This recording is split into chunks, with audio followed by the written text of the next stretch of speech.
Ba-dum-bum, ba-dum-bum, bum. What's up, nerds? Welcome to Nintendo Pow Block for September 1st, 2017? Friday.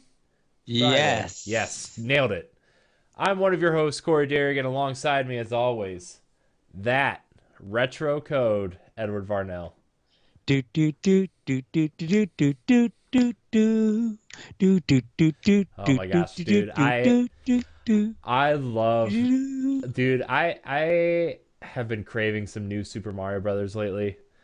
And uh I put it in my Wii U the other day. I forgot to talk about this the other day. Uh, And man, let me tell you what, man.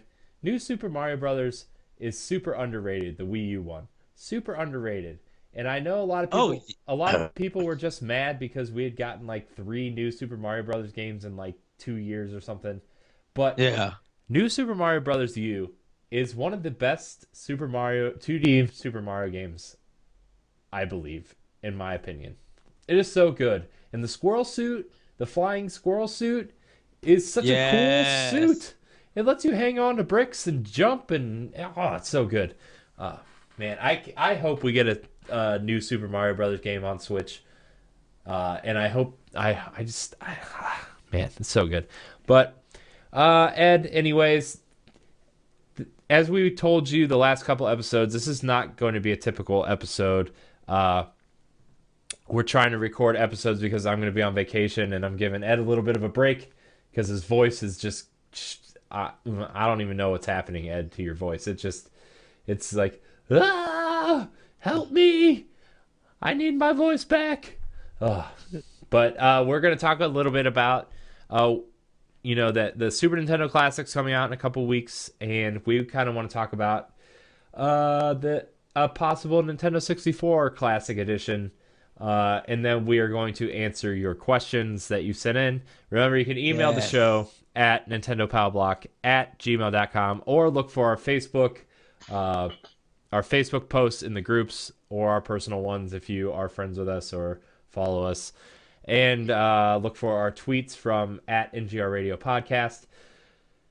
Ed, I'm super excited to talk about N64. It's Yes. my second favorite Nintendo console of all time as of this recording. Switch is creeping up there for sure. But N64 behind GameCube is my second favorite. Uh, I'll get some. I'm sorry, everybody. It's okay. I'm going to edit There's that out. It'll be all right. Uh, okay. N64 is my second favorite console of all time. Super Mario 64 is one of my favorite games of all time. It is the game that just blew my mind. Everybody has that one game that just blows their mind. For me, it was Super Mario 64. Uh, so we're gonna talk about that. I have a list of games, Ed. Now, I know I'm sure you have a pretty substantial list just like me. Uh, we're gonna list the games. Here's what I want to do. I want to list the games that I'm pretty sure will be for sure things on the N64, and Yes. then we'll have little mini discussions about these games. And then I want to talk about the games that we really want, like maybe like 3 or 4 games that we just really, really, really want on the N64, even if it's a licensing nightmare, even if it's like impossible at this point. And we're gonna have a little discussion on if Nintendo will make a deal with Microsoft for those rare games. Uh, so Yes. let's kick this off. Super Mario 64 is a given. Uh, how do you feel about Super Mario 64, Ed? Um, it changed 3D platform and it changed the 3D video game industry total. That might sound weird, but you had PlayStation out, but those 3D games were still playing on their little directional pad. Super Mario 64 introduced tight platforming with that analog stick, and then later on getting that rumble pack. But it's so creative, and when you just seeing that big fat chomp chomp and just like, what in the world is going on? The first moment you press up to make Mario move, and then you're doing his three jumps, it's just seeing how he's in action. When you're fighting the bomb and you're picking them up, swinging them, and throwing them, it was just like, what did Nintendo create? And then you just keep going through these lands and just new ideas and new level design. And it felt like this is the next level of 3D gaming. Yeah, And I so, oh, go finish up because oh I have a lot to say about this game. yeah, so it changed a viewpoint from Nintendo on their how they make 3D games and stuff.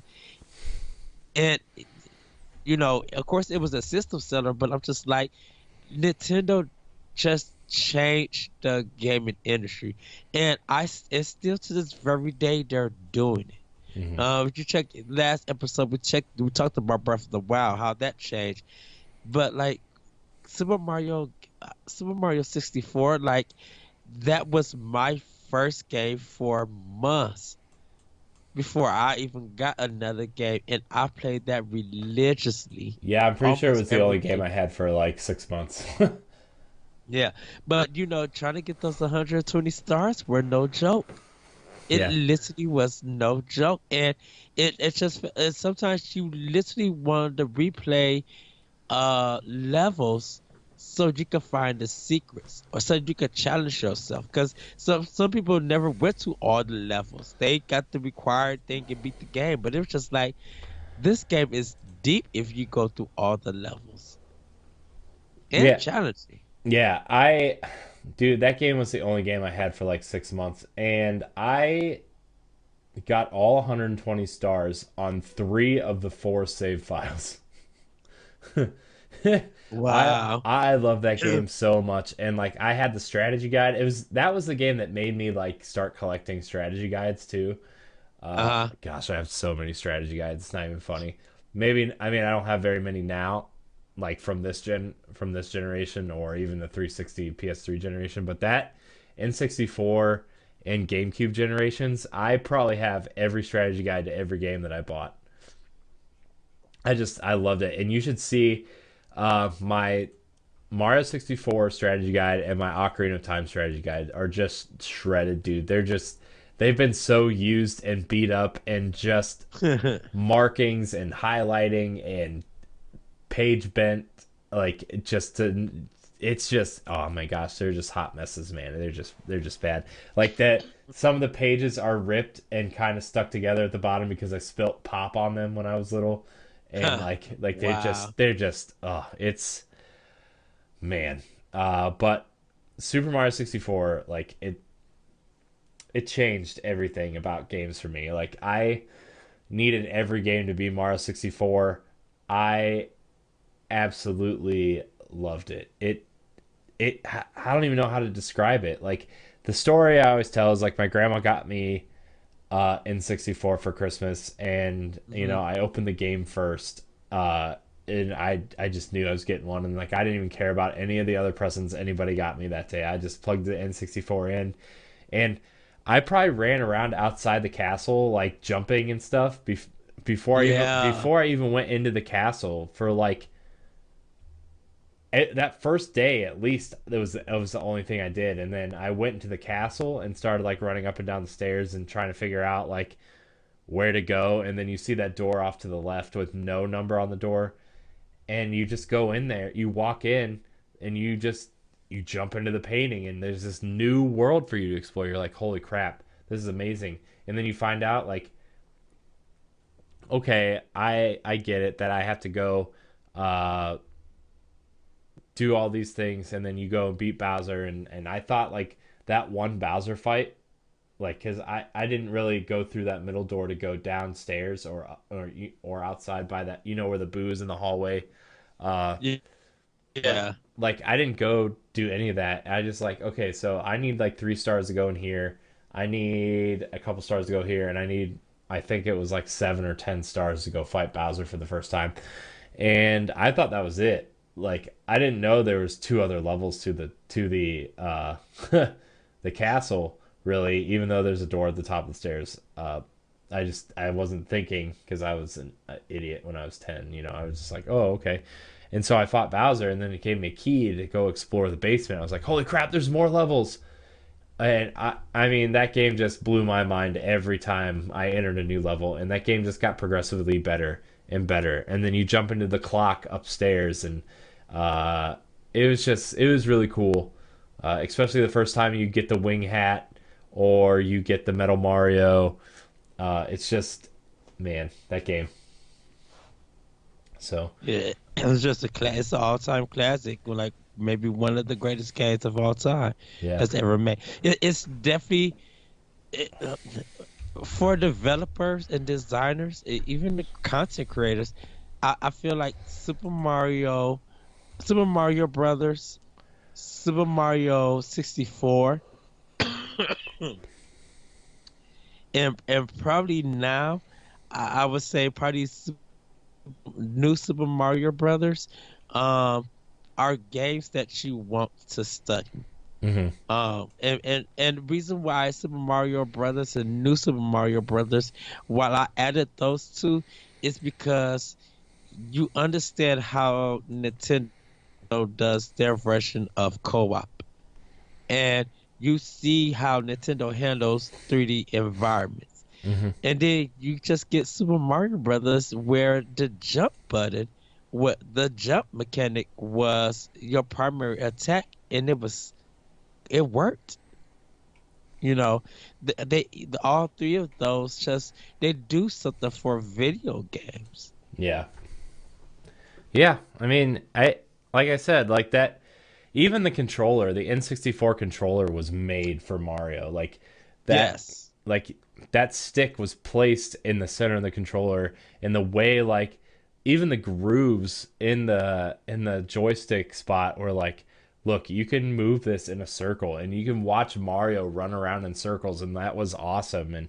And the Z trigger on the back to do the leap, Nintendo always designs their controllers around a handful of games, a specific set of games. You could argue that the Wii remote was designed around Wii Sports. It was clearly designed around Wii Sports and games like that. Uh, and the N64 controller was designed for Super Mario 64. It clearly was designed for that game, and then they adapted other games around it, obviously. And Rare took a lot of advantages with it with Banjo Kazooie and Donkey Kong 64 and stuff like that. Uh, but yeah, Super Mario 64 changed a lot, man. It changed a lot for me as a gamer. It changed a lot. It was a game that I said, look, this is something I'm going to be doing for a long time, and this is something I would be interested in getting into professionally. Whether right now, whether it's experimenting with Unity and Unreal in terms of designing a game, or podcasting with you and everybody else during the week, or writing about it. This is something I'm really interested in doing professionally. I don't know if I'll ever get to that point. I'm not doing this show to one day make money. Obviously, I'm doing it for fun because we love talking about Nintendo and we're friends, Yes. and this is something we love to do. But Mario 64 was the first game that made me think about that. And then I started, I had been subscribing to Nintendo Power for years, but I started subscribing to Game Informer and EGM and PlayStation Official Magazine. And, I was getting these magazines every month, and I could not wait to get these every month. And so Mario 64 was a significant game in my life, and it will always be one of the games that's in my top 5 games of all time. It just will be there because of what it meant to me in my life. A lot of people, uh, I I always tell everybody that I was born in this weird space where I I had a Nintendo, and I missed a lot of games on Super Nintendo because I had a Genesis, but I was always too young to go buy my own games. And N64 was the first system that I kind of felt, because people always talk about Link to the Past, Super Metroid, Final Fantasy 3/6, whatever you want to call it, uh, Chrono Trigger, Those are games that they played when they were 12, 13, 14, 15 years old and really Yeah. made them love gaming. And Yeah. because I'm sure you're part of that group. I I missed those games the first time around because I had a Genesis and a Nintendo. There's no, quote, no reason to own a Super Nintendo when I already had a Nintendo. My parents were those people. Mm. I eventually got one and have a ton of games for it. But like the N64 was the first time that I felt like I was experiencing something different and something new. So and Mario 64 led the way. I still think it's the best game for that system, hands down. I think Mario 64 is the best game for the Nintendo 64. I know And a lot of people argue with me that it's Ocarina of Time, but I mean, we'll get to my Ocarina of Time story in a little bit, but you know, I'm glad that you have it Mario 64 and for the best system. Um, yeah, I will say like Ocarina of Time was for me, but they both do something special that I can't separate. I can't separate them. I think they're both are the reasons why um during that era of the PlayStation and N64 that I enjoyed most of my gaming on the N64 than I did the PlayStation. mhm. I didn't have to turn my system upside down to even play the games, so that's a benefit. Uh, but I feel like Ocarina of Time did something for the Zelda series, and Mario did something for uh the whole industry. Zelda did something for the whole industry too by Z targeting. That changed. That lock on became very important in 3D gaming, Mhm. and so even, like regardless of what how people view the Legend of Zelda or view Super Mario 64, those are a staple of games that you can't that no other company has ever made or even got to that level of making. Um, there's still not a game from Microsoft that changed the industry. It might change the genre, but it didn't change the industry. There's no game from Sony that changed the industry. Some games changed the genre, but not the industry. Ocarina of Time and Super Mario 64 changed the industry. When you're seeing your mechanics or your control style implemented in game after game after game for different systems, you're changing the industry. You're not changing that genre, you're Mhm. changing that industry. Mhm. Yeah. I mean, I totally agree with you except for the fact that like, well, not except, but like Uh, my opinion on Ocarina of Time and for me like I've told it a million times on our shows, but like Ocarina of Time, I had such a bad experience late in that game to the point where like Majora's Mask is my favorite N64 Zelda. But if you're looking at Zelda as a whole, like you look at the Link to the Past, the way Link to the Past is set up, and it's basically a 3D Zelda game from a top-down perspective. You have yes. different levels of the dungeons. You have the puzzles that require you to go to multiple floors in A Link to the Past. And for me, like the Ocarina of Time, like as amazing as a game that is, and how that game changed a lot of things, uh, it's really like they take the Link to the Past formula and just change the perspective to 3D instead of top down. Whereas Mario 64, like this was the first time Mario has ever moved in a 3D space. This is the first time Mario has ever had moved from instead of left to right, you can go forwards, backwards, left, right, up, down, you know? And Mhm. and for me like the change though significant to Ocarina of Time wasn't as substantial as what Mario 64 did. Well, Ocarina of Time changed the story. Hmm. That people know of it now because if you didn't study the Super Nintendo version or you didn't study the regular Nintendo version, the Triforce has always been about 8 pieces. It's Hmm. always been about that. But they changed that when Ocarina of Time came out. It was kind of almost a reboot for the whole system, even with this timeline. Because we don't get Triforce pieces anymore in the Zelda game. We get hearts when we beat. Hmm. You know, the Triforce is courage, which is Link, uh whatever I think wisdom or something. Wisdom for Zelda, power for Ganon. Powerful Ganon. And that's the Triforce. We don't where's the other 5 pieces at? We don't get that anymore uh in Zelda. Whereas in Super Mario 64, they at with that in Galaxy and even with uh Sunshine, it became about the stars, and so it came about replaying those levels, but going to different paths within that same level. Yeah, yeah. I So, mean, I'm not trying to say Ocarina of Time is a bad game or anything. Like it's an mhm, amazing no, game. Just Mario takes that top spot for me. and I agree with you. I agree with you. Um, I just say like for me, I'll just say those two games because they changed the industry for me. Uh, But yeah, I agree with you. Super Mario 64 is pretty much one of the best games, or probably the best game on N64. Yeah. It's still my favorite 3D Mario game. I'm gonna be honest. I think it's better than Galaxy. I think it's better than Sunshine.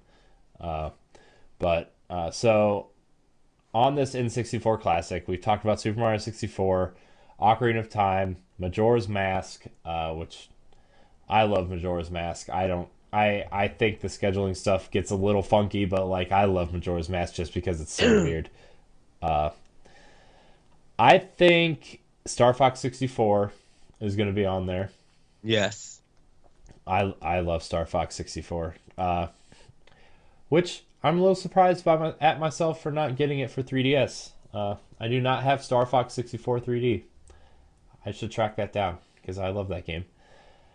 Uh, Donkey Kong 64, I'm assuming will be on there. Mm-hmm. Even though it was developed by Rare, Nintendo still owns the game. Uh, Right. Wave Wave Race and 1080 snowboarding. Diddy Kong Racing. Uh, Well, no, we're gonna talk about Diddy Kong Racing in a minute because that game is owned by Rare because it has rare characters in it. All the other racers are rare characters besides Diddy. You got Banjo, you've got that weird oh, I crocodile, see. you've got Conker, you've got whatever that Timber the Tiger, which was another project they were working on. Mm-hmm. We'll get there. Kirby and the Crystal Shards, right? That was the N64 one, right? Yeah. Super Smash Brothers, the original. This will be the first classic edition that would have a Super Smash Brothers on it. Uh, Mario Kart. Mario Kart 64, Mario Golf, Mario Tennis, F Zero X, Excitebike 64, Yoshi's Story, Paper Mario. Yoshi's Story won't be on there. I think it will be. No, Uh, it didn't sell well, so they wouldn't put it on there. yeah, but there's a lot of games on there that on these systems that didn't really sell great. Right. Uh, I think Mario Part. Did you say Mario Party? I was getting there. Okay. Mario Party or Paper Mario, I'm sure will be on there. Yes. And then Mario Party 2 was the game I picked for that because they're not going to put Mario Party 1 on there because there's too many incidents of people getting blisters on their hands. Hmm. And 2 is just better than 3, and I don't think they're going to put more than 1 on there. So I put Mario Party 2 on there. Uh, Out of the games I listed, do you think there are going to be any more Nintendo published Mm. games that I missed. I think I got them all. I don't think Quest 64 is going to be on there. Let me. No. um, I'm trying to think. No, I think that's pretty much. Well, 1080 Snowboard would have to be on there because Yeah, that's a Nintendo game. I have 1080 and Wave Race both on here. Oh, I didn't hear 1080. That's why. Uh, Man, how good was Wave Race? Sorry about that. It was really good. Um, if they were able to put the Ken Griffey baseball on there, because that was Nintendo, um, that would be cool to see to have like a baseball title on there. Yeah, I have that. Um, I have Griffey Jr. Major League Baseball on my uh, games I want but might not happen list. Pokemon Puzzle League, Pokemon Snap, Pokemon Stadium, and Pokemon Stadium 2. Those four end up on it. Mm. I would say Pokemon Puzzle League would be the best bet, and Pokemon Snap will probably be on there. If not, it's gonna be League and Stadium Yeah. between those two. Yeah, I could see Stadium being on there, except for the fact that that game was so intrinsically tied to that weird thing you plugged into the back of the N64 and put your cartridge in. Mhm. Unless like these are like real N64 controllers, and if you have that adapter and use your old cartridge, like I don't know, Oh, or somehow it like I don't know if they would go this far, but like you could link it to your 3DS if you have the virtual console games mm-hmm. somehow. Like I don't know, that'd be cool though. Want to add Mischief Makers, even though that came from Treasure, Nintendo did publish it. So, Yes. Oh my uh, gosh, and that game was so undersold because everybody was obsessed with 3D at the time. yes, but Oh, that game is so fun. It's difficult, and I think a lot of people didn't understand the mechanics, but that definitely would have to be on there. And probably Sin and Punishment. That was another Treasure game that Nintendo published. you think they? Well, I guess it did get localized for Virtual Console. They could throw that on Yeah, there, I guess. I mean, it was already localized and ready to come out, but Nintendo ended up canceling it for some unknown reason. Yeah. Hmm. Yeah, Um, I could see Sin and Punishment on here. Um, I think before we get to the rare ones, I do want to mention Resident Evil 2 definitely should be on there. Um, Dr. Mario 64 will probably be on there, because that's a Nintendo game. Uh, uh, um, Goodness, Bomberman 64. Uh, Blast Corps is rare, so that one we could wait. Um, yeah. I'm trying to look at for some third party. Mega Man Legends came out Mhm. for a week. Came out for N64. That would be that would be the definitive version to get to beat that game, because I did play it on PlayStation 1, but it had too much loading for me, so I would rather play it on 64 mini Yeah. for that. The two Castlevania games I have on here too. Yes. Well, maybe just one of them. I don't know which one. I think the second one that came out was better received than the first one. I don't remember. I didn't play either of them. Uh, I don't know how you feel about those. Cruising USA I have on here. Yeah. Bust a Move would Yeah. be a good one to be on there. Hmm. Uh uh Charmeleon Twist, which was like a 3D platformer. That did okay, but I didn't see a lot of people pick it up. Clay Fighter 63 and one third, because you need a fighting game on there.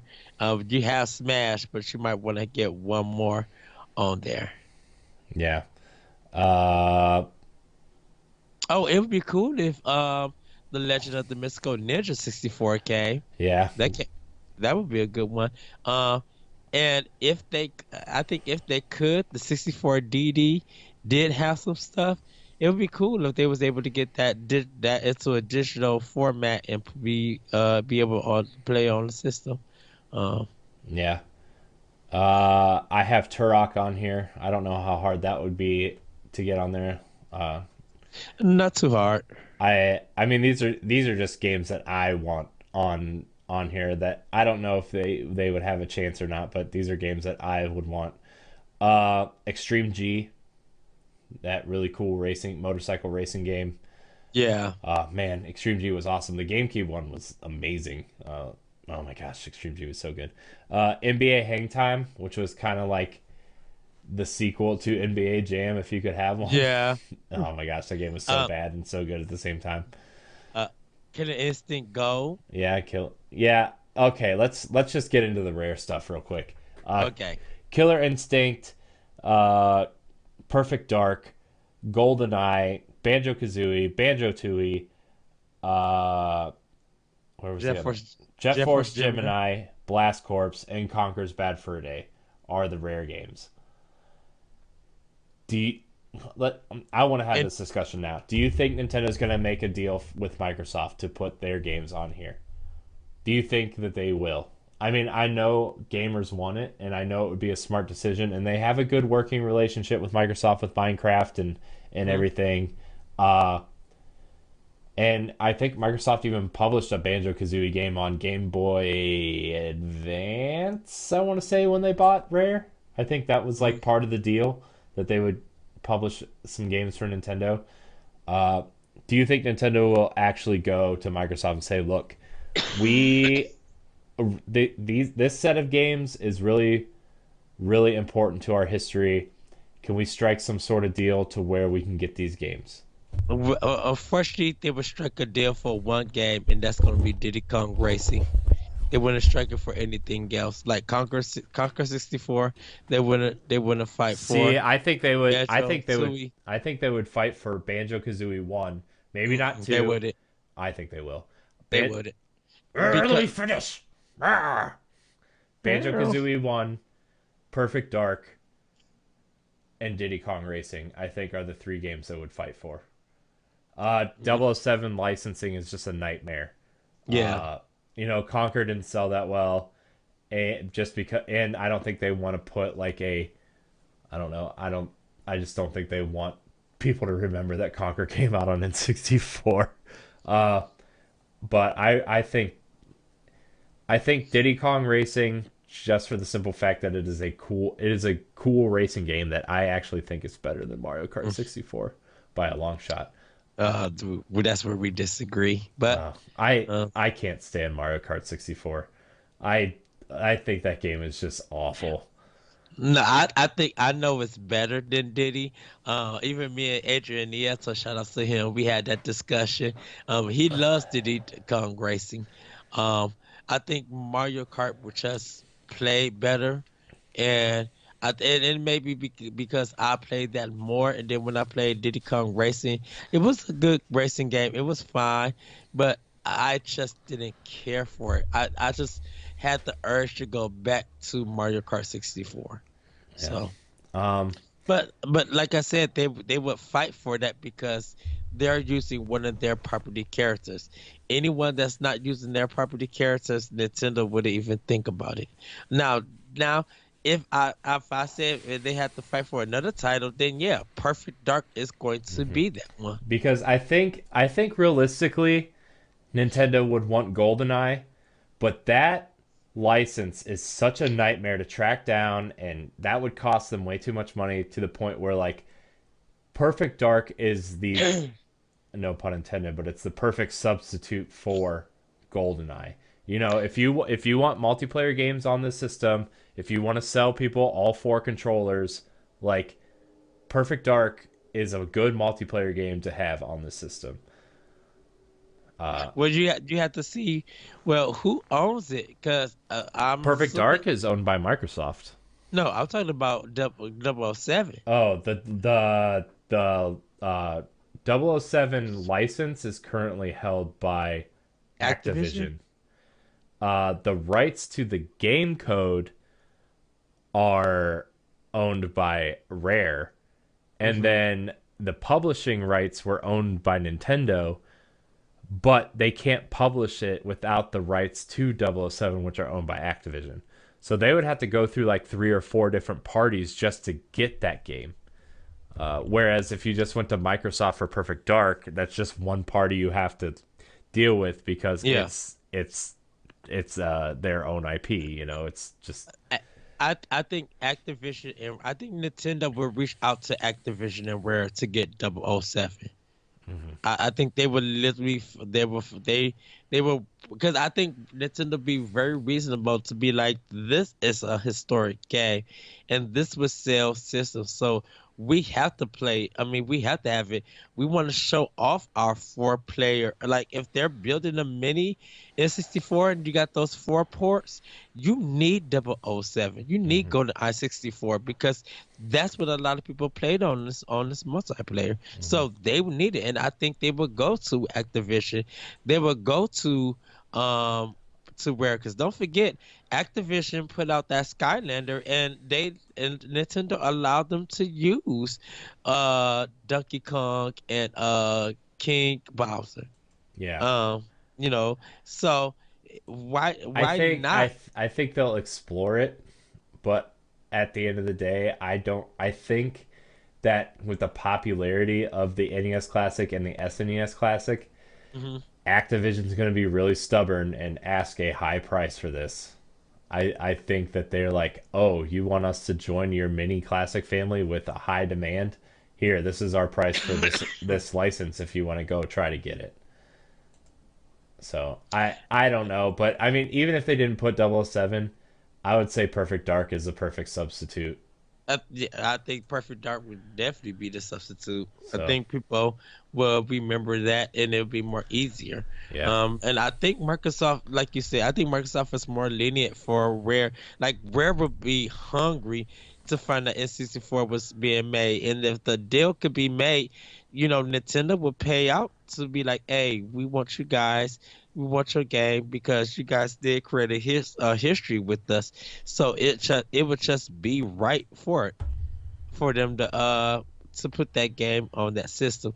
Um, yeah. you know, Banjo Kazooie it's a iffy, but if Nintendo does fight for Banjo Kazooie, I think a lot of people wouldn't mind. Well, here's the thing. Now that I'm kind of thinking about it, how many platformers does Nintendo really want on this thing? Like at first I was like, oh, Banjo Kazooie is the obvious choice. Banjo Kazooie is the choice that everybody wants out of the rare games. But if Nintendo's going after a couple rare games, I don't think they want to cannibalize Donkey Kong 64 and Super Mario 64. Even though I personally think Banjo Kazooie 1 is a better game than Donkey Kong 64, Hmm. I think Nintendo's going to want to diversify the lineup on this thing. And, if you've already got 2 or 3 platformers, published by Nintendo themselves, I think they're going to go after the Perfect Dark and what was the other one we just said? Go Uh, deny. Diddy Kong Racing. Or di- I mean, as for platformers, they have to have the three. They have to have Mario 64. They have to have Banjo Kazooie, and they have to have Donkey Kong because those Hmm. are the most memorable of platforming games for that system. Right. Okay. Perfect Dark is the most memorable first person shooter alongside with GoldenEye 007. But people will understand about why they couldn't get that on. So Perfect Dark would work for it. Mario Kart, it definitely because that's a staple for the Mario Hmm. Kart series. Diddy Kong Racing, they would get that one too because it's a staple, and they know people love that game, and it features a Nintendo character. So Right. anything that's related to actually Nintendo, then they'll go out and get it. Right. Uh, Right. so like Jet Force Gemini would suffer, Conquer 64 would suffer. Like they don't want Conquer because of the bad mouth thing. Hmm. They understand that during that time to be edgy and stuff, but Nintendo feels like they don't really have to be that edgy, so they wouldn't need that game on it. Yeah, plus they got Smash and they got Star Fox 64. Yeah. So Yeah, and if they include the sports games like golf and tennis and Mario Party and like they've got a lot of variety in the multiplayer right. space. Uh, but I would really like them at least to reach out to Microsoft and say, look, can we make a deal? Can we have one or two of these games for our box? And we'll pay for them, and they're just super important. Like Rare is super important to Nintendo, and I just think it's Hmm. important for them to reach out. So, but the last couple games that I think would be perfect on this box, uh, even though I feel like the sequel to this game is more important to Nintendo than this one, just because of the GameCube launch and how awesome it looked. Rogue Squadron, Star Wars Rogue Squadron, and Shadow of the Empire are the two Star Wars games I think a lot of N64 players loved. Uh, now that Disney owns the license and they can kind of do whatever they want with them, I would like them to reach out, but at the same time, since they erased all the Star Wars canon and started their own stuff, like I don't know if they want to release games that don't have to do with the current canon of Star Wars. They could do it. They'll release it because Nintendo has, like I said in past episodes, Nintendo has worked well with Disney, and they will continue to work well with Disney. The Disney sells most games on the Nintendo platform, so Hmm. if Disney wants some of this money that Nintendo was getting and Rare will be getting, they're gonna be like, okay, let's give them Squadron. Yeah. Uh, the game. I mean, I played this game on Dreamcast a ton, but I know it also came to the N64, and it's super fun.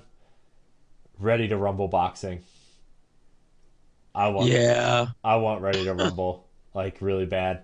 And like it came to Dreamcast, and that's where I played it, and I loved it. Gosh, I love me Ready to too. Rumble. I love Ready to Rumble so bad. I wish they would make a new one, like like a RPG like boxing game where you get to level up these characters and like go through like a campaign type mode. Like I would love that so much if they remade that. But like, Well, uh, Netherlands will have to buy it. We have to make it because Midway isn't no more. oh yeah, that's a Midway property. I Yeah, wonder I wonder who owns Ready to Rumble now. Do you think does WB own it? WB will own it. Yeah, if WB bought Midway, then WB owns it. I'm gonna look that up. Uh, but Tetrasphere was this kind of 3D Tetris game where you had to match the blocks up on the sphere to get to the center of the sphere. It was a really cool game, but I think the games that you said earlier, like Pokemon Puzzle League, I think would have a better chance of getting on there. So Um, Wipeout 64. I don't know. We mentioned that. Um, that would be a good one to have to complement F-Zero. yeah, um, but those are kind of the games that I would like to see on there. I own the N64 was like the first system where I owned a ton of games. So, Yeah. I mean, it's just I just want all I would love to play all these games again just to oh my gosh, Mega Man 64 so good.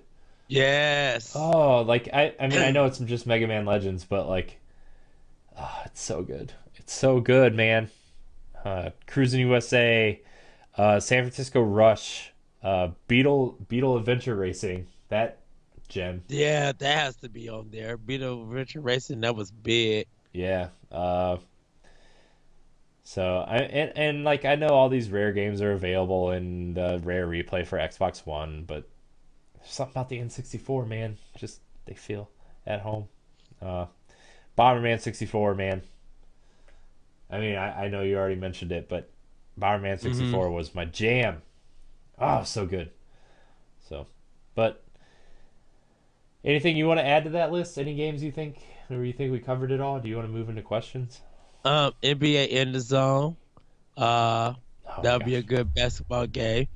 And the Japan Pro Wrestling games that was only in Japan, I think they should come because even though the WWE, WWF No Mercy games, like that stuff from THQ, they were great.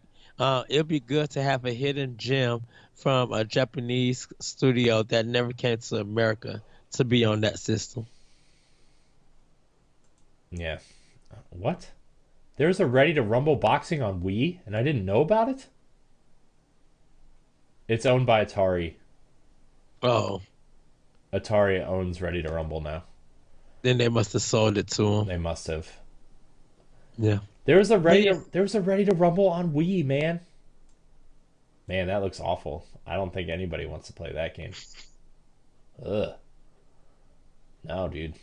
No, dude. The guy with the afro was like skinny and funny looking. This guy just looks like he jacked up some steroids and was like, I'm ready to go. Nah, nah. Ready to Rumble Revolution came out on Wii. It was published and developed by Atari and AKI Corporation USA. hmm. So whatever. It got got a 37 on Metacritic, so it must not have been that good. Yikes. Yeah. So, uh, anyways, Ed, I hope you know what would be really cool before we get into questions. Yes. What Remember, would be cool? remember all the color variations of the N64? What if they Yes. just put out like a ton of different colors for the N64 Classic? Clear green. I Nah, want the dude, clear green. the clear purple one, man. The clear purple one is sweet. Um, but that one was just common. I didn't get to see a lot of the clear green. So that's what I would kind of want for my system is the clear green. Yeah. Uh, Man, N64, man, that was Uh, when they made colors real, man. Colors are real. But Dude, it'll be cool if you could uh get a sticker that says Ultra 64. oh my gosh. Yeah. I hope the little tab comes off and there's like a fake expansion pack in there. Yes. How funny would that be? That'd be so cool. Yes. Man, it's just man, the N64 man made colors cool. Colors are everywhere. Man. Oh, there the clear purple N64 is actually really cheap on eBay. It's like $60. All right. Well, let's get into some questions. What do you say? We've got a Yes. few. All right. So, fan for a long time. Appreciate her longtime fandom. Megan Green asks, uh, with the somewhat tease that Final Fantasy 15 is coming to Switch in some capacity, what is one game you'd like to see ported to the handheld slash hybrid console?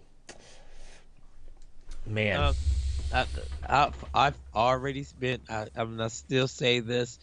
I want DMC Devil May Cry. I need it. I need that game to be on the Switch. I want some. I want that action game on the Switch. So when I take it on the go on long trips, I can have something to keep me entertained. I would have said Bayonetta 2, but that's already expected. But DMC Never May Cry. Me and you continually talk about how great that game is, and I want to show Capcom that I want this series to come back, and I want Ninja Theory to do it. I want a sequel to this game, and if this is the way I have to show support for this game to come back, that's what I would do. yeah. I mean that's one game I would love to have on Switch. I my franchise I think would be Tomb Raider. I would love to see Rise of the Tomb Raider or I mean and Tomb Raider 1, I guess you would call it, the Hmm. reboot. I would love to see those games come to Switch. I mean those they had a studio do the 360 versions of those games and the 360 versions look really good. Like I don't need I don't need the 4K HDR whatever they're doing for PS4 Pro and Xbox One X. Like I love that. And I honestly I'd buy Tomb Raider anywhere it goes, but like if you gave me that quality experience from the 360 and Xbox or that 360 and PS3, but you gave me those games on Switch, like I would love that so much. Like I would love to have Rise of the Tomb Raider for a Switch. I think I still think Rise of the Tomb Raider is Xbox's best game. You know, I we talk time and time again how we think Rise of the Tomb Hmm. Raider is a better game than Uncharted 4. Yes. Uh, you know, it's the one of the best kind of open adventure style games. Has light RPG elements which work just well enough. Like, it has just enough RPG elements to make the progression feel good without making it overly complicated. Uh, it has a lot of collectibles. It had the secret tombs are amazing. Something I hope Sony takes note of when they go to make Horizon 2. Like, Yes. I want the cauldrons to feel like the tombs from Tomb Raider. Uh, and the story is actually pretty decent if you're paying attention. Like, the first game didn't have a great story, but Rise of the Tomb Raider had a really, really good story, and it really makes you feel for Lara and like everything she's been through. Uh, just because they changed so much how that character functions as a character in these reboots from the original PlayStation and PlayStation 2 games, and even uh, the trilogy that came out on 360. So Tomb Raider is my pick for port. Uh, Man, those games are so good. I want to go back to those and play those. Staying on the pace of ports or remakes or whatever. Sean McElroy. I apologize. I've said it both ways. I know one's butchering it. I'm sorry. Uh, what GameCube games do you think deserve a remake treatment? Um, Eternal Darkness, um, Super Mario Sunshine. Um, there was the The one. Metroid Prime 1 and 2. Well, I would take a Metroid Prime trilogy on Switch. Uh, what was the ghost one that you could like take over the bodies? Geist. Geist. That one. Freedom Force by EA. I think that would be a nice one. Uh, Star. If they could fix Star Fox Adventure, I would do that one as a remake or a remaster, or a remake, and have Platinum do it again, um, because that original version of Star Fox Adventure is bit is just terrible. Yeah, for me, I don't know if Nintendo games really need like a quote remake treatment because like I think the art style they use like really lends itself well to the games themselves to where like if you would maybe up res Mario Sunshine or Luigi's Mansion or something to 1080p and just touched it up and made it widescreen, like I don't know if you could make those games look much better. Now I say that saying that we got the Wind Waker remake and Hmm. that game looks 1,000 times better than it did on GameCube where it already looked amazing. So I don't know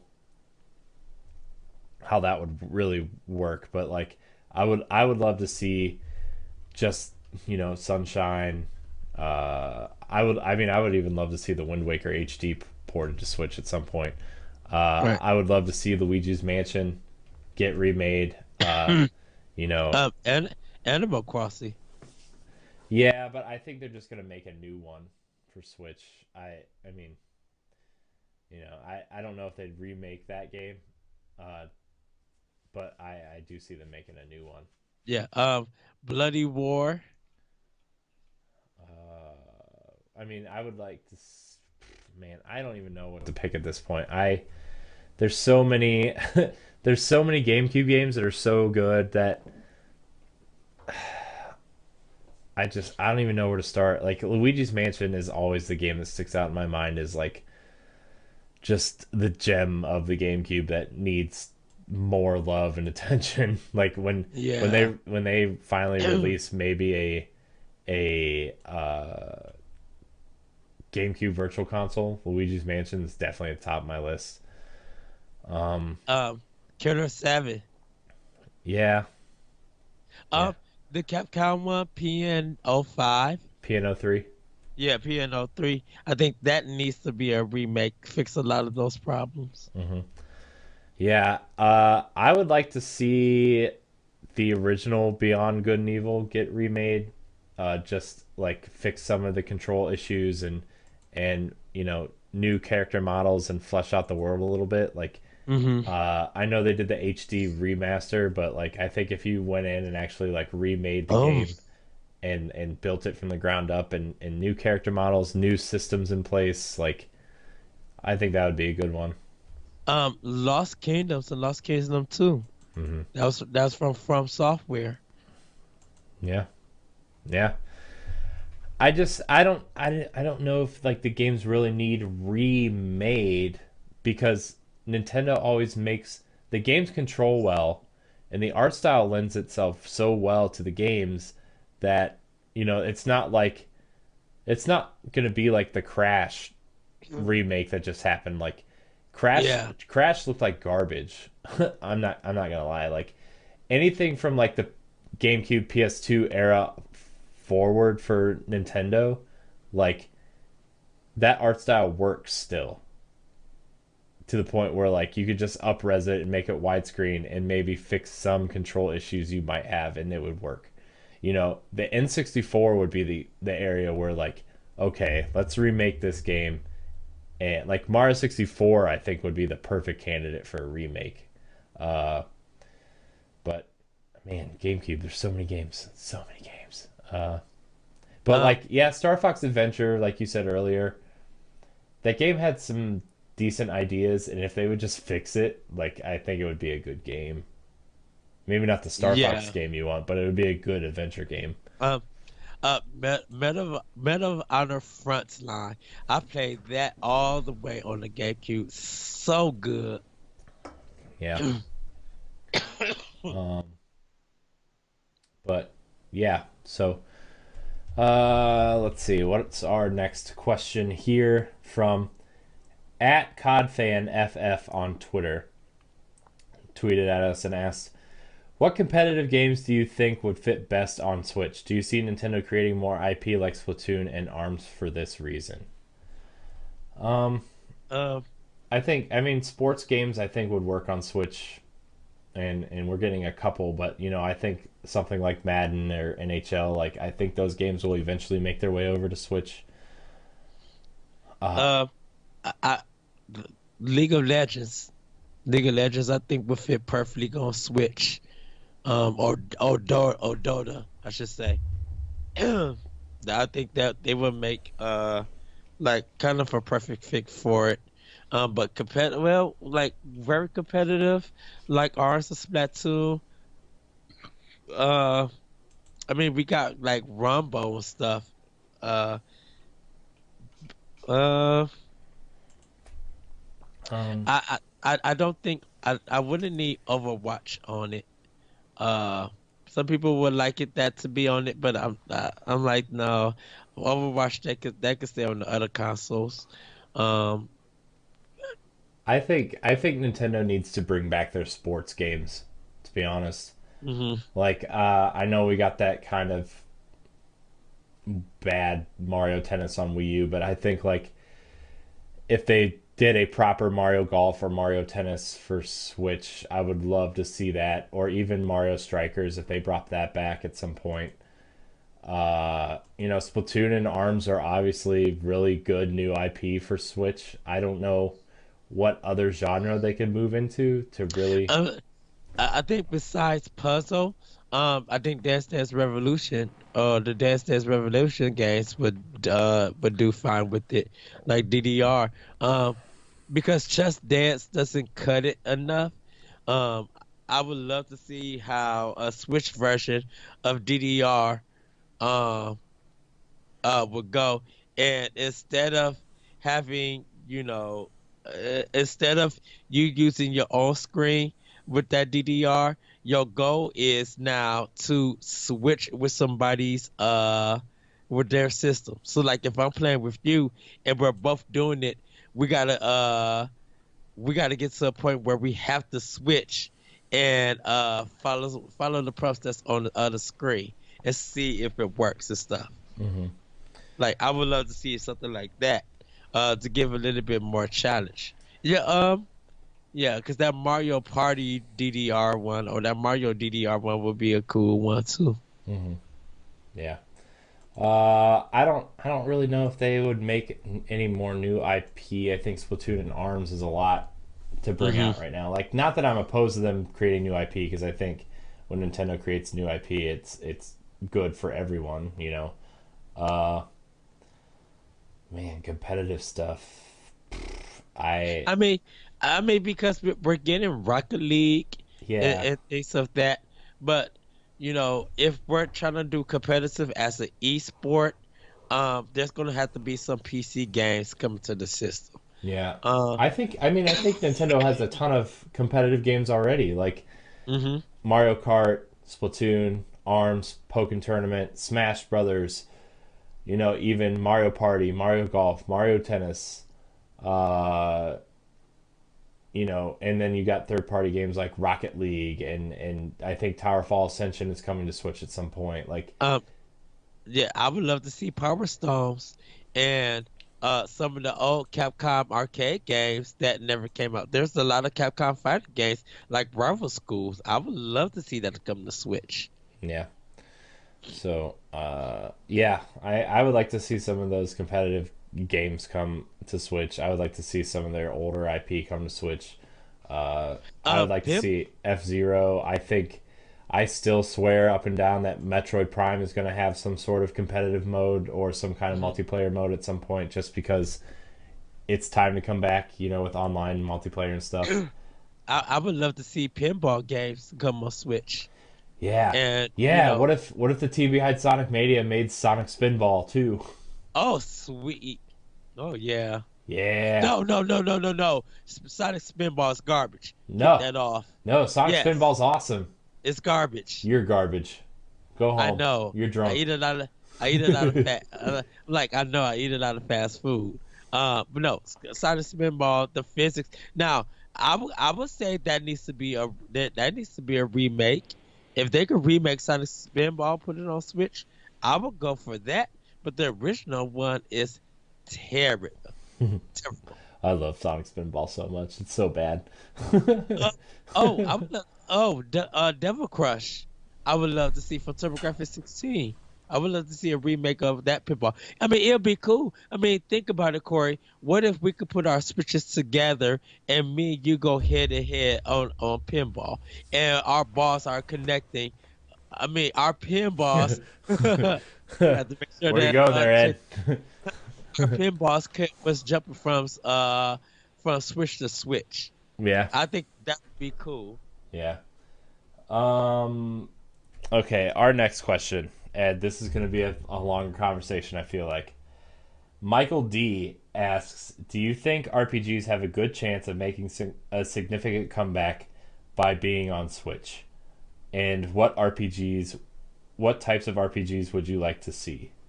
Um, I mean, we've RP. we've. Let me preface this by saying Ed and I have already said that Nintendo handhelds are the new home for RPGs. Mhm. All right, sorry, I didn't mean to cut you off. Oh We've no talked about no. it. So Uh, uh, uh, yeah, yes, they will on Switch. For home and for on the go. Uh, because like Square Enix doing it on the other two systems, they try to make it. They focus more on the graphics and made it a spectacle, and it kind of lost its understanding on those systems. Like Skyrim is not really a good RPG. I hate to admit it. Yeah, it is coming to Switch, but Skyrim is too buggy, and it's not really easier to get into. The Witcher is a good RPG, but even that still sometimes has its faults. Um, you know, hopefully the Lost Sphere and I Am Setsuna, that old school style of RPGs where it's true RPGs, where Japanese RPGs, I should say, is what we're looking for. yeah, You that's know, that's what I was gonna say. I feel like, I think Skyrim, Fallout, The Witcher, like those types of RPGs. Like, I'm happy to see that Skyrim is making its way to Switch, but those games really feel at home on Xbox and PlayStation. Like, what I want to see is, like, I would like to see, maybe Bravely Default makes its way over. I would like to see The World Ends with You at some point. I would like to see Kingdom Hearts maybe make its way over. Maybe the old Final Fantasy games make their way over.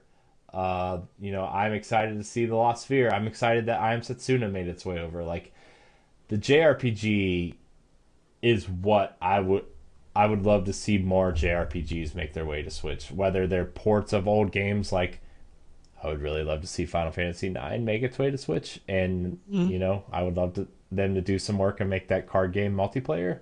Uh, I would love to see those JRPGs make their way over. I'm excited to see what Octopath Traveler is. I'm excited to see what Yes. other games. Uh, Skies of Arcadia. oh my Bring gosh, like Dreamcast has Sega has some good RPGs.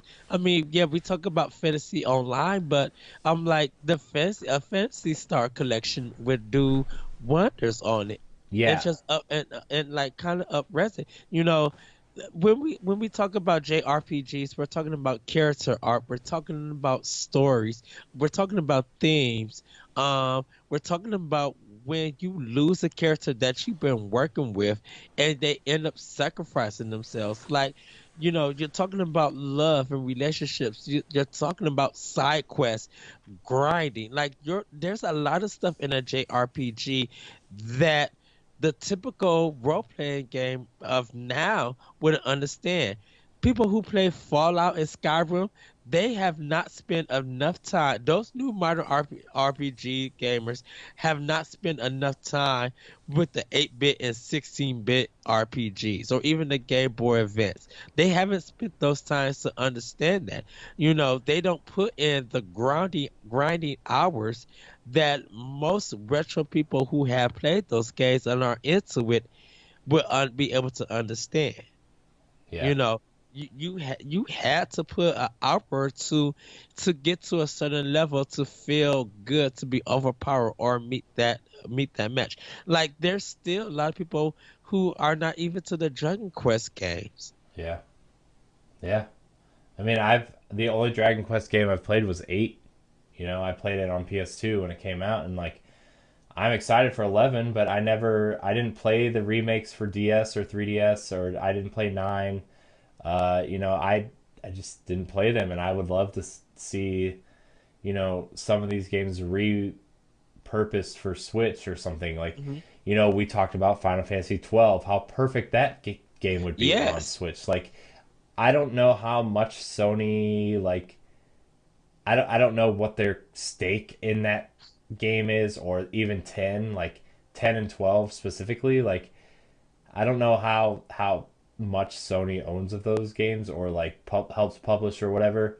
But they like don't. No, they yeah, don't. and like I don't know why Square is like kind of holding out with Final Fantasy, like especially the HD remakes on PS4, and kind of avoiding Xbox and Nintendo.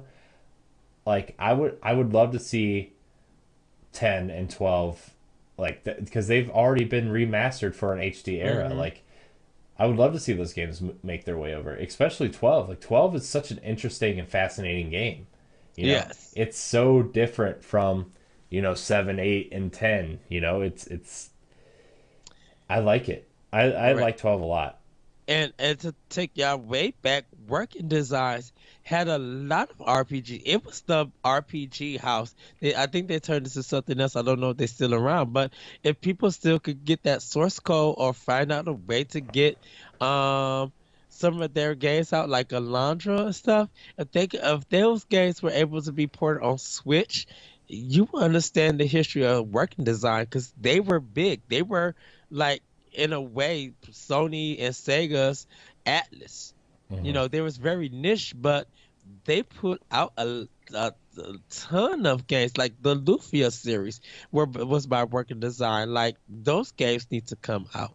Yeah, and even like speaking of Atlas, like I think a lot of people when Persona 5 came out were like, man, I would love this game on Switch because it's such a long game and people don't have the time to dedicate like the TV space for the game like that. But if you take it out of the dock and play it in handheld mode, like you can grind a little bit, you can see more of the story, you can do more of the side quests. Like I would love to see some Atlas RPGs make their way over. Mm-hmm. Shin Megami Tensei, we know there's a Shin Megami Tensei coming. Like that's super exciting. And when we played Tokyo Mirage Sessions for our Let's Pod and Play, like that was so fun. Like those games really suit the system well. I I would just like to see more RPGs in general. And I know the Switch is still early in its life cycle, and I'm sure we're going to see a ton of RPGs make their way over. I'm sure. It's Yes. just we're greedy gamers and we want everything now and we want everything on Switch. Pretty much, yes. Oh man. So, uh Emily Reed asks, "What Mario spin-off games do you want most on Switch?" I think we kind of covered some of these games in the multiplayer competitive Um, games section. can I say I would like the Mario Maker series to come on Switch. Hmm. Yeah, yeah, I would love to see Mario make. I mean, I'm 99.999999999% sure that game's coming at some point. Yeah, Uh, I would. and Paper Mario. Yeah, I was about to say I would love to see Paper Mario return to form, or Mario and Luigi, because I've been playing that 3DS, the Dream Team, or Hmm. Mario and Luigi Dream Team. That game's really good. Like there's so much Corey, tutorial though. What? Corey, What? we need a color remake version of Six Golden Coins. Yeah, We need it. yeah, I need that on Switch. yeah. Like I would love to. Like speaking of remakes, yeah. What about the old Game Boy games and like like especially Six Golden Coins? Revisiting that question real quick. Like, Yes. what if they just did it in a pixelated art style, keep the art style the same, but like really added dynamics to the backgrounds, like added cool animations to the enemies, like made the overworld map look really cool. Like that is a Mario game that deserves a remake. Oh man, Kind of I make could just really just grab your face and kiss you right now. That just makes me really happy. can you see a Game Boy Color style DX Super Golden Coins on Switch for 14.99 digital only, or if they do it for physical 24.99, and Yeah. then we'll have to fight folks to get that copy. Oh, I know. Like, yeah, Oh, I know. that that and Link's Awakening DX. Yeah, I would. Yeah, if they. Ah, Yeah, just stop teasing me, Ed. These are good ideas. But back to the Mario spin-off games. yeah. I don't know. I would like to see Mario Golf especially come to Switch. I I don't I would know. like I really like the um 3DS one.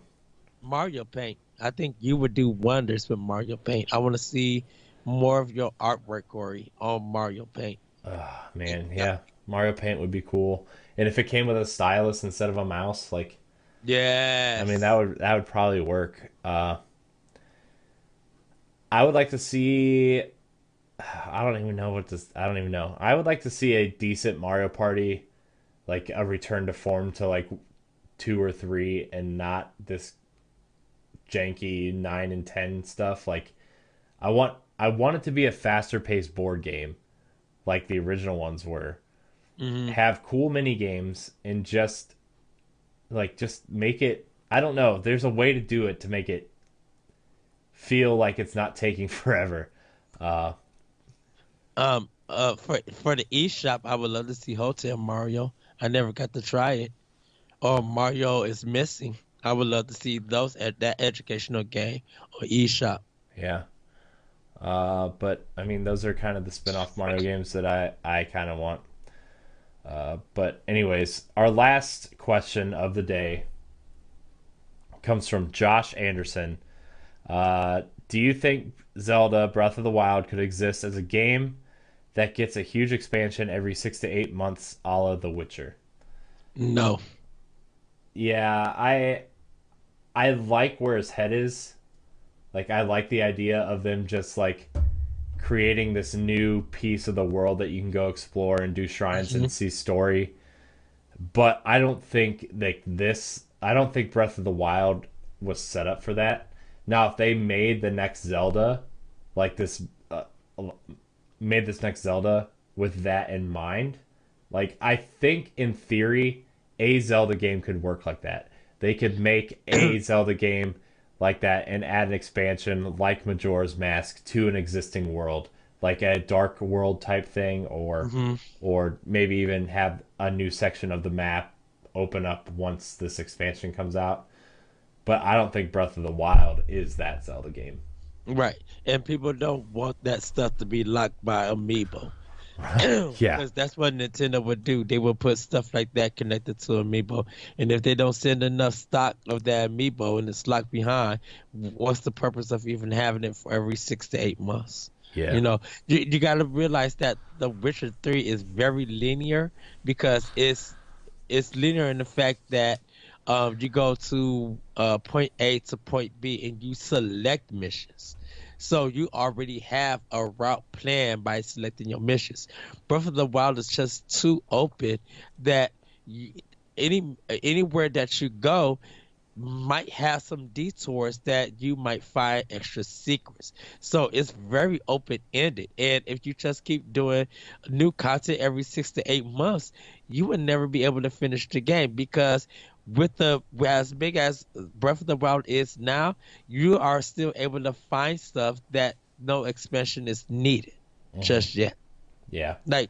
Like people are looking like if you look on Twitter and people are posting outfits, they people are saying I didn't know that outfit was in the game. That outfit's been in the game since the day that it released. Hmm. Y- Yeah. Like there's still outfits that I need that are locked behind amiibo that I don't have, like the Skyward Sword amiibo or the Majora's Mask amiibo. I don't have, and I can't find them, and I'm not paying the $40 to $50 they are on Amazon. Like it just I I don't know. There's a lot of things that Nintendo's doing right now, but there's still a lot of things that are wrong. I mean, I'm just gonna come out and say it. It's wrong. They're short printing these amiibo, and the scarcity is making a lot of people frustrated. It's the same thing right now with the pre-orders for the Super Nintendos because a lot of people don't know if Nintendo's going to produce enough for people to get one, you know? Uh, but yeah, I think locking stuff behind Amiibo is a weird thing because you now have that fusion mode for Samus Returns locked behind an Amiibo. Well, you know that the Metroid Amiibo are going to be short printed Right, because it's Metroid, and according to Nintendo, Metroid's not super popular. It's only popular with the hardcore Nintendo fan base, and so if you didn't pre-order them, are you going to be able to walk into Toys R Us or Best Buy or GameStop and get a set? I don't think so. right. Which is why I pre-ordered mine, and I'm very thankful. And I know we talk about GameStop in a negative light sometimes, but my GameStop, I appreciate the employees I deal with, and when they call me about special editions or amiibo and stuff, that I can go after work and say, "Hey, thank you for calling me. I would like to pre-order this." And even if I don't pre-order it, like they called me about the Mario and a Rabbids Kingdom Battle special edition that came with the Mario Rabbid, and they called me about it, and I went in after work to pre-order the game. I said, "Nah, I don't need that one. I'm gonna get the Luigi one because the Luigi one looks cooler." But I told him that I appreciated him calling me, and then I just pre-ordered that and the Zelda amiibo that day, which is another thing. The Champions Ballad amiibo. There's four of them. Right. Are you gonna be able to find those? Like I have the whole set of Breath of the Wild ones. Like I'm not gonna stop now, so I pre-ordered them. But is the normal Joe Blow going to be able to walk in and find them the day it comes out? I mean, you still can't find the Breath of the Wild amiibo anywhere. So it's a little frustrating, but I I don't know. I don't even remember how that conversation spawned off. Oh, right, locking the content behind amiibo. Uh, Yes. I don't know. They would. I don't know how they would do that. They would just have to release a new game at that point, right? At this point, if they. Right. I think the days of us getting giant expansions for games unless you are The Witcher. Like The Witcher had some pretty significant expansions, but they also went out of their way to say, look, we're building the game to do that for our fans. Like Zelda is very clearly, this is the world we're giving you. We're going to add some stuff in the world later for the expansions, but we're not going to create a new world for you to explore. So, Right. um, I would like to see a Dark World take on this world, though, even though it is pretty dark already, I guess. But, Exactly. anyways, Ed, Yo, Corey. before we get out of here, what is your most anticipated Nintendo game going into this fall? Xenoblade 2. Xenoblade 2? Yes. Oh man, I want to agree with you. Can I have a 1A and a 1B answer? Yeah, go ahead. Well, Fire Emblem Warriors I think looks really cool. And then Xenoblade. Xenoblade 2 is obviously really high on my list. And I know a lot of people that are listening or watching are like, what about Mario Odyssey? Like, That's don't a get me wrong. given. I'm excited for Mario Odyssey, but like I've never been a huge Mario fan. Like I like a game here and I like a game there. Mhm. And like, Mario 64 is one of my favorite games of all time, but like I don't really get excited for Mario games the way I do about Zelda or, every now that I'm in the Fire Emblem thing, like Fire Emblem Xenoblade 2 looks amazing. I'm excited to jump in there and see that world. But like Mario, I kind of know what I'm getting. I'm getting a really solid platformer with some outfits that give you special abilities. And I'm excited to see like the kingdoms and stuff, but like I know Mario. Whereas I want to see in Fire Emblem Warriors how they use the relationship mechanic, how they bring Awakening Fates, the original game echoes. Like I want to see how they bring all these games together into one universe and how they use the rock paper scissors mechanic because they said they're using that, which is Mm, kind of new for a Warriors game. That type of mechanic wasn't really in Hyrule Warriors. right. Uh, I'm interested to see how they use the Fire Emblem mechanics in a real time action game. Like you're in there. You're not moving pieces around a map. You're in there fighting stuff. So, and then Xenoblade 2 is just yeah. Yeah. This 49-minute Gamescom video I'm gonna watch when we're done recording. Yeah. For me, of course, the reason why I said for me is like Xenoblade 2.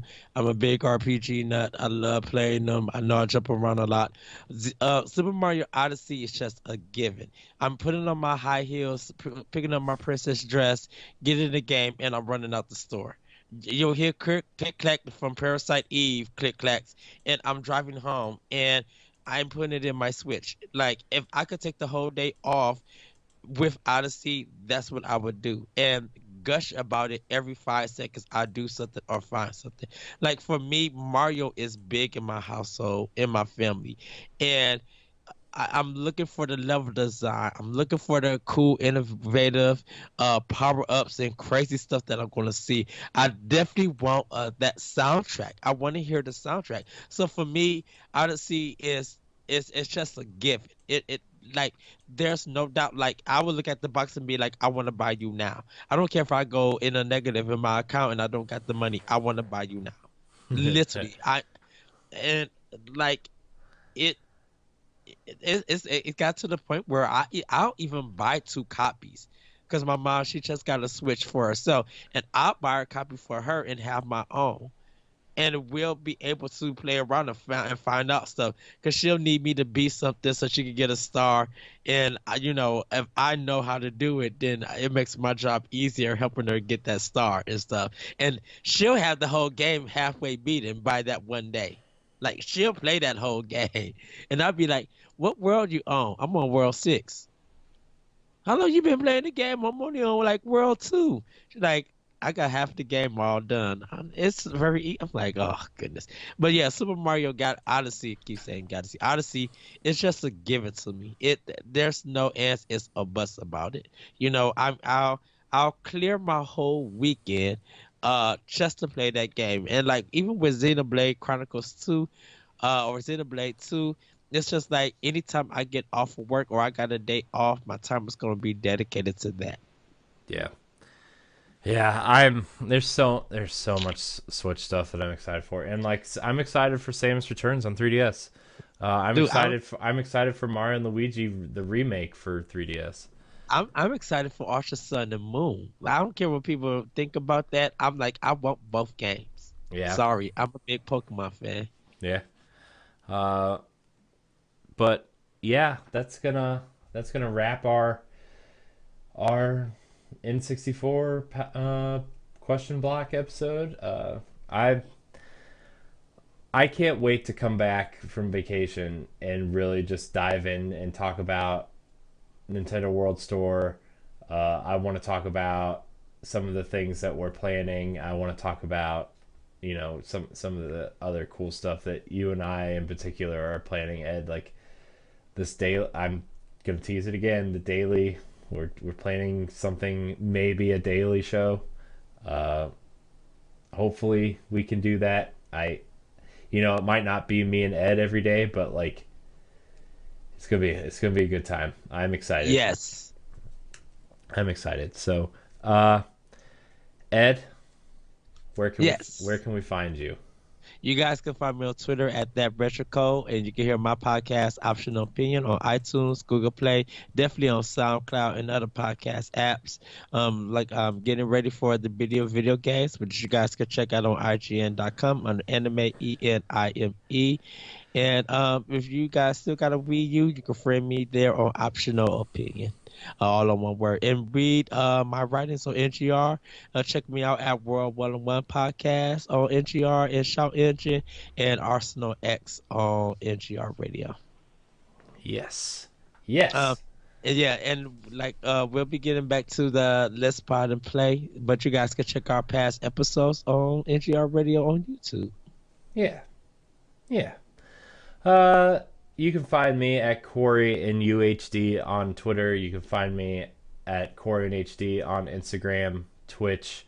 You can find us in the Nintendo Pow Block Facebook group, facebook.com/groups/Nintendo Pow Block. Join the group. We're trying to make it grow. I've got some work to do on actually like really getting in there and doing some stuff. But you can like us on Facebook at NGR Radio. Follow us on Twitter at NGR Radio Podcast. Download our family of shows, Nerds Gone Platinum, Arsenal X, where Ed and I are at all the time, NGR Radio proper, World 1-1, The Brew Review. There's so many shows that Matt and the B Flats, the music show that Matt does. It's pretty good. I don't know anything they're talking about because I'm not a music guy, but I still listen and do my best. I try to be a good person. I'm sorry. Let's see. Anything else? Visit our website, ngrradio.com. I have some plans on trying to make that more geared towards our video content as well. But you'll still be able to find our reviews and stuff. Don't worry. It's still all going to be there. And once again, thank you everybody for all the questions that you sent. You can send us some more. Corey, let them know where they can send their questions at. Yeah, you can tweet at us at NGR Radio Podcast or email us at NintendoPowBlock@gmail.com. Ed, I love you. This show is kind of the highlight of my week. It makes me really happy to just sit down and hang out with you and talk Nintendo. Yay! We recorded these episodes in advance of this week, but Ed, it's gonna be a sad week without you. I'm not gonna lie. And everybody, there's only 28 more days till you know what comes out. I'll be on vacation, so yeah, Ed and I will be in line. Oh, that's another thing, Ed. You and I are gonna do some Facebook Live stuff for the Super Nintendo launch. yes. So, yeah. Either probably Facebook Live and maybe some videos on Instagram. So just be aware of us on those platforms. We're gonna be doing some cool stuff. Uh, but yeah, Ed, I love you. Love you too, man. Enjoy your week without me, because I'm gonna try to enjoy my week without NGR. Yeah. I mean, I love NGR. Don't get me wrong, but we all need a break sometimes. So I'm Yes. hopefully I'll get to see Matt. Matt and I are gonna do some cool stuff. I think we're just gonna, and by cool stuff I mean we're probably gonna take some pictures and post them on Instagram and Facebook, and maybe do a weird Instagram video or something. But anyways, what? I know. I better get tagged in one of them. Tag me in some food pics Yeah. in the Nutella pit. Oh man. Thank you guys so much for watching. Until next week. We love you. We love you, everybody. Woohoo!